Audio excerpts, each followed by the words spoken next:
By 1637, the tensions in New England between the English settlers and the Pequot tribe were about to erupt into armed conflict.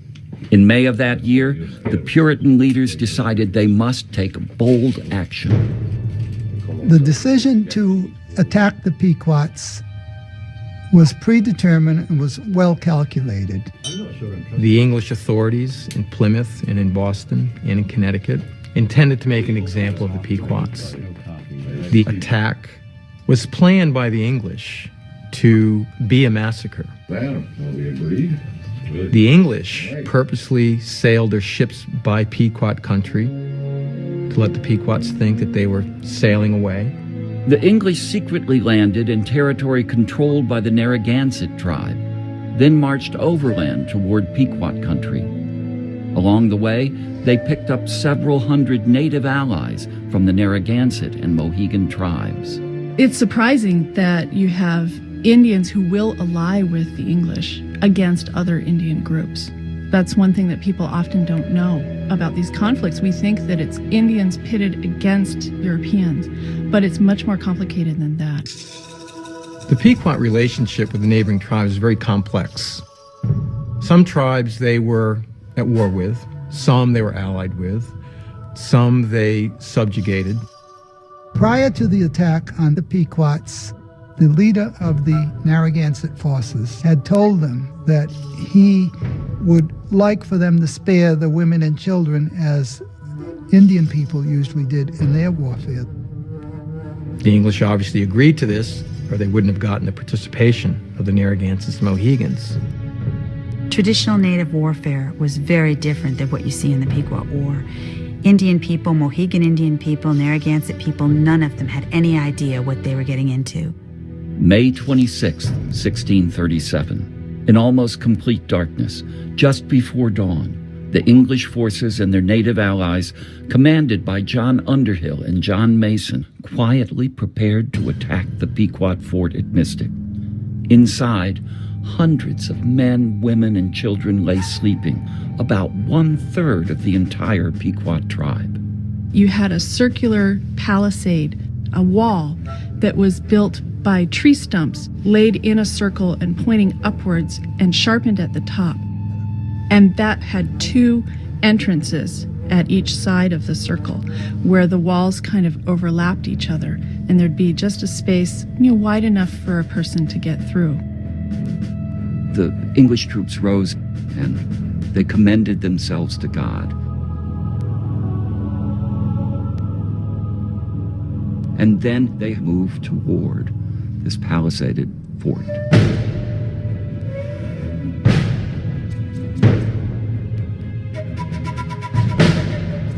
What they counted on more than anything was the element of surprise. If they could get in without being detected, they could achieve their goal of killing the inhabitants and taking away whatever spoils there were for themselves.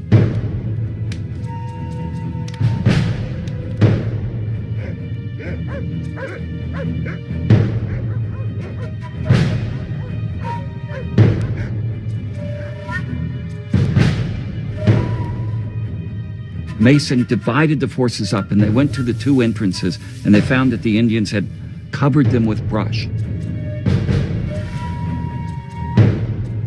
They pulled the brush out of the way, and they went inside and started entering wigwams and slashing whatever was there. What was there, of course, were women and children and men.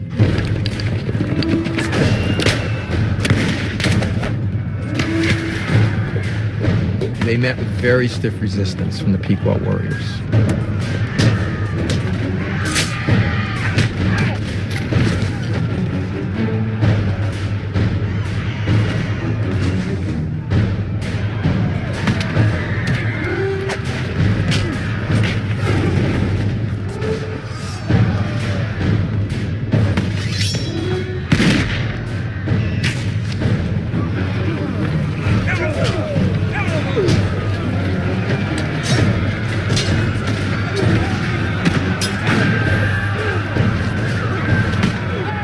John Mason felt that the resistance was too fierce.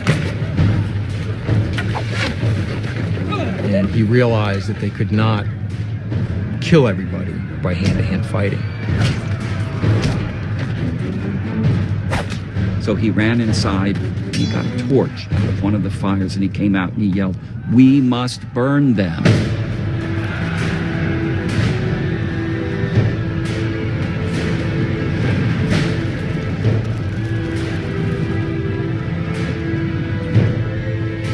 The English intent was not originally to burn the fort because they wanted to save the plunder. But Underhill and Mason were professional soldiers. They must have had a plan B. And that plan was to set fire to the fort, retreat outside the fort to prevent anyone from escaping.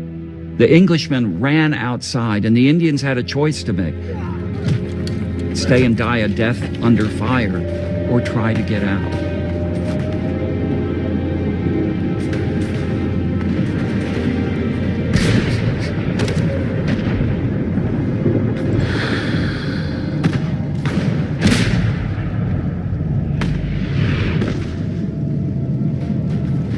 Those that tried to get out were either killed by the English, and if they got through that line behind them, there was a line of Mohicans who finished the rest off. It was horrible. The English themselves described this battle in very frightening terms. The destruction, the burning, the killing. There were so many people lying on the ground, Pequot men, women, and children, that the English couldn't even walk without stepping on bodies.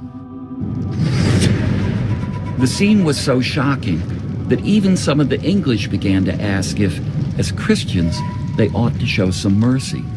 But Captain Underhill pointed to the Old Testament and said that God wanted those who were sinners, heathen, to suffer, he said, the terriblest death that may be, and that the innocent needed to suffer along with the guilty.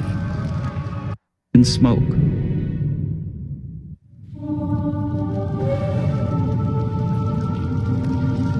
The massacre at Mystic took only 1 hour. 1 hour to kill hundreds and hundreds of Pequot men, women, and children.